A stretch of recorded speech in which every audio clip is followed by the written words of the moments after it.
إن الله اشترى من المؤمنين أنفسهم وأموالهم بأن لهم الجنة صدق الله العظيم। প্রিয় তাওহীদ জনতা, আজকে এই জায়গায় বক্তব্য দেওয়ার জন্য দাঁড়াইনি। আজকে আমাদের প্রতিটি মুসলমানদের হৃদয়ে একটি প্রদর্শন হচ্ছে, রক্তকরণ হচ্ছে।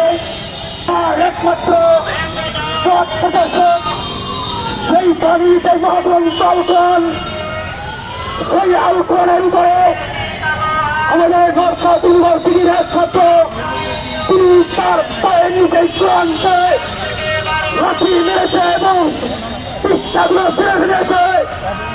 এটা দেখে 200 কোটি মুসলমান তাদের রক্ত ফলন হয়েছে। নিক্ষেরা বন্ধ কর। আমরা স্পষ্ট ভাষায় জানিয়ে দিতে চাই, 24 আগস্টের পর বাংলাদেশে আমরা এই যন্ত্রনাস্তিক যারা প্রতিনিয়ত সময় ধর্মীয় দাঙ্গা লাগিয়ে দিয়ে বাংলাদেশকে অশান্ত করতে চায়। বাংলা তিনি কে করেছেন? তিনিও কোরআনকে অবমাননা করেছেন।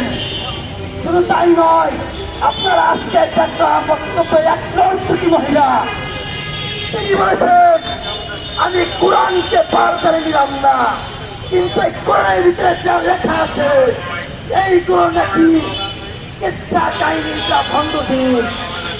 আমার কথা হলো, বলেন তোমাদের রক্তে তো আগুন লাগাই দিতে চাই না পার করে নিয়ে। আমি বলতে